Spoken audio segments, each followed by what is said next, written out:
Hi guys. It's your boy Salman here on Gusto News as usual. Well, yesterday we had our cups full with a lot of buzzwords on the streets of Twitter and physically on the streets of actual streets. Well, you guys, excuse my voice. We had Mubad yesterday, come up on Twitter making some claims to Malian music, trying to, go after his life, brutalizing him, assaulting him. It was very crazy yesterday because it was a situation we thought had died down because if you remember prior, you can get a lot of backstories from yesterday's life, but I'm just gonna give you a quick recap. There was an NDLA scandal with Liski and Mobad where Mobad claimed that Marlians were after his life, where we thought that whole issue was dead and had gone down, was sorted out. But yesterday Mobad came out claiming that Naira Marley and Marlian's music were after his life and assaulted and brutalized him. He tweeted this with a couple of pictures and videos showing bruises across his body. We had this one, "World, please help me, I'm dying inside." He tweets, "I'm not high," because that's what they always say, just to die down everything. Well, he was saying, last time Naira came, said he was high, that was why he was basically saying everything that I said live. Well, he's saying before they come out to say I am high, I am not high, and I'm of clear mind, he still posts more pictures and pushing that, okay, showing us more bruises across his body, saying just because I want to change my manager, which is a brother, see what they did to me at Marlian house. Well, he gave us a reason as to why he has been making such claims and why the whole fight and everything went down. Moving forward, he tweets, "I'm at the hospital for a CT scan for head impact and chest x-ray as a result of the assault." He says, "I had the meeting clear-headed and without any drug influence." Two, he keeps on pointing out the fact that he is not under any drug influence, that he's of clear mind and sound mind. He says everything he said on the live video. Okay, right. At this point, Naira went live claiming that everything that happened, Mobad was high when he came to the studio, and he came with a couple of guys to fight his old manager. It was a very weird live because like a lot of things he said didn't add up to the fans. A lot of people reacted to that saying this story does not add up. Naira, like, or how he's high and then he is, why is it that every time he's high, that's when he calls Marlian's music out. Well, moving forward, he says everything he said on the live video is a blatant lie. This isn't the first time. The last video was made out to look like I was high or overreacting. My life is being severely threatened. Well, he is still stating that Naira is lying, that the label boss of Marlian Music was lying, and his life is actually being severely threatened. And the first time they died it down saying he was high and under drug influence, but he is not overreacting and he is not under drug influence. He then tweets, "I'm not intoxicated, but I've just been diagnosed as an emergency hypertensive patient. I'm not on drugs or drinks and my life is at stake. I'm still getting threats." Well, a couple of minutes after this, Naira posted, "Mobile has a history of getting intoxicated, which affects his emotions and actions. Hashtag I'm not perfect." He then goes on to say, "However, all issues would be resolved amicably within the record label." Well, at this point, we thought he was going to take things serious and basically actually do what is meant of him to do as the label boss. But these are a couple of fans reacting. This guy says, when Mobad cried out, some people predicted that Naira Marley would come out and say he was on drugs. Guess what? The exact thing played out within an hour. How many times will it happen? Why is Mobad always accusing them anytime he's high?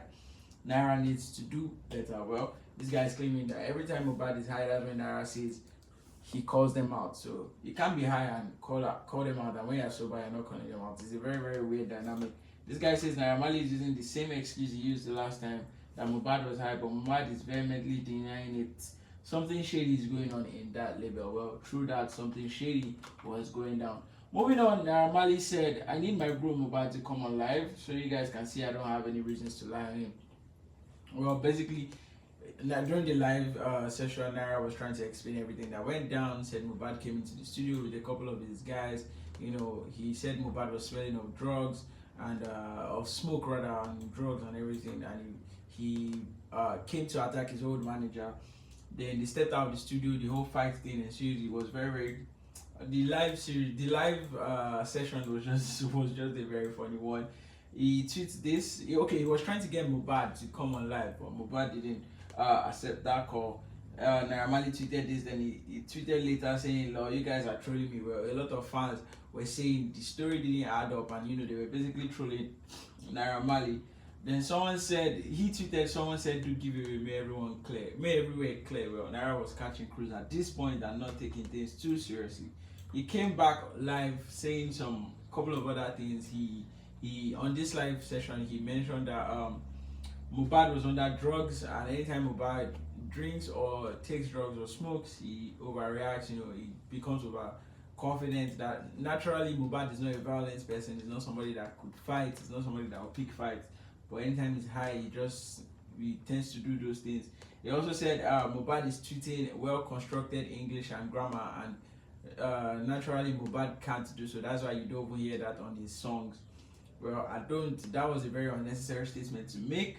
But he said that. Moving on, he tweeted, "CK will make you think your life is in danger, guys.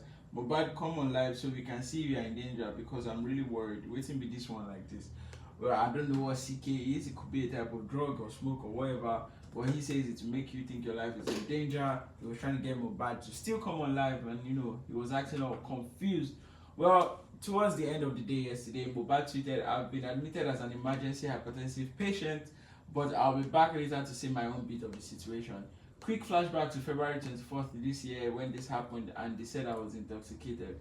Please note my producer and friend that I went there with were also beaten." Well, we had a couple of Instagram posts from Life of Orezi, which happened to be one of Mohbad's guys. He also posted pictures and videos of his body. He was also brutalized and assaulted, allegedly by Marlian boys. Not fans, Marlian boys, people that stay in the Marlian house basically. So he also said Naira Marley was present when this was happening and probably did nothing to stop that. Well, moving on, Shmurda managed to drop his own 2 cents on the whole situation. He tweeted, "Nigga lost all the respect, looking so unsettled. Label boss capping like Capri Sun. Is it possible for him to be high each time he's bullied and tries to speak up? Huh? Sorosuke with a palo dog." Now this was where everything just took another turn. This was where everything took another turn, because it was really crazy for Shmurda to tweet this, calling Naira Marley out, throwing shades on Naira Marley, saying he lost all the respect, and the label boss is capping, basically lying. And he also called Naira Marley a palo dog, Sorosuke palo dog. Well, moving on, he tweets, "A label is supposed to be your family, not your enemy. The world is watching, that boy was doing the world is watching, that boy was doing very fine without you." Down. Well, a couple of minutes after this series of tweets were deleted by Shmurda, but trust us to get a grab of that one to give you guys. Moving on, Lawless, one of Naira Marley's close associates, posted this on his Instagram saying, "Lord, that rubbish Shmurda said they talk. Now Naira Marley, they open your mouth, talk to anyhow. Now Mohbad I go blame, not you, Sha. After Vision 2020, where is the hit single for you again?" Lol. Well, this was funny because we all know Shmurda has multiple hit singles since then. He goes on to say, "No be your mate with Buju, Omale and co. Them don't leave you alone for your local champion. Still finding a hit song, but you yet to see your that place was censored. I'm not pretty sure what was there, but he called him a bloody fool." Shmurda of all people said the talk, person with Zanko and one popular DJ beat some months back. I'm not going to mention the name of the DJ. That's Bella. This guy had a lot to say. He then goes on to say Naira won't even exchange words with him. Naira Marley's boys will take care of that area. Shmurda small, I swear to God. My grandmaster, you dey wash mouth law. You dey use wash mouth law. Well, he further says somebody tweeted, he posted a screenshot of his conversation with somebody. This guy says, "If Marlians don't treat this guy fuck up, then fuck up, Sha. He must not go unpunished, please. He must be scapegoat." Well, he responded saying, "Trust the gang, man."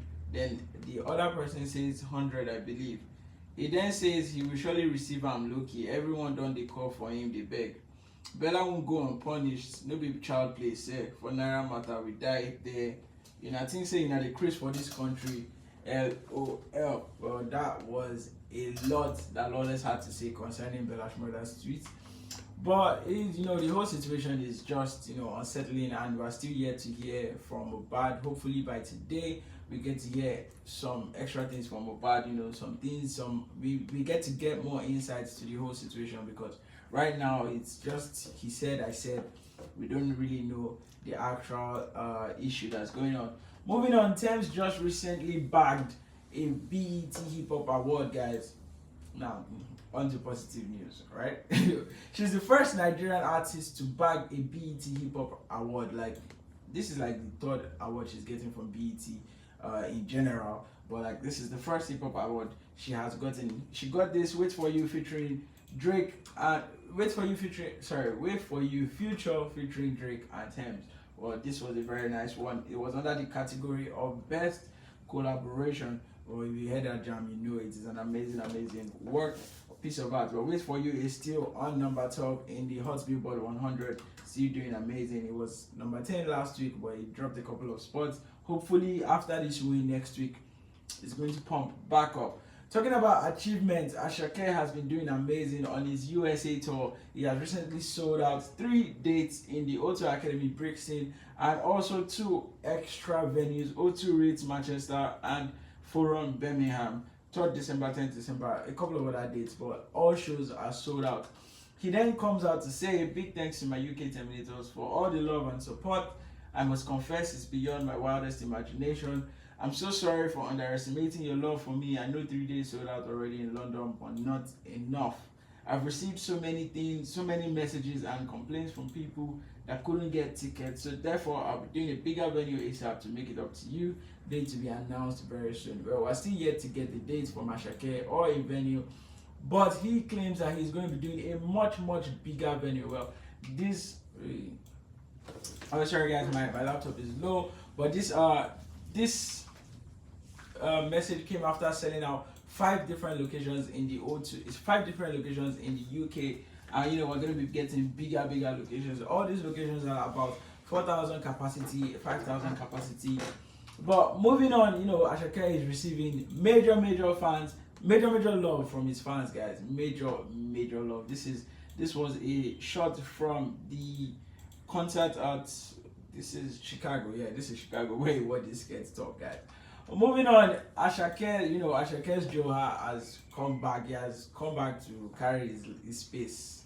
Asake's Joha is now topping the Apple Music charts. It is currently the #1 song in the country. After Rush has spent about 2 weeks as the #1 song in the country, Joha has taken back its place as #1. Well, we don't know if Rush is going to be overtaking Joha again anytime soon, but the landlord has come back. He has come back, guys. So that's all I have for you today on Gusto News. Thank you for tuning in to my live session, to our live session, Gusto Entertainment, Gusto News. Continue to like, share, and subscribe, and stay tuned for more info on the Mohbad situation. Bye, guys.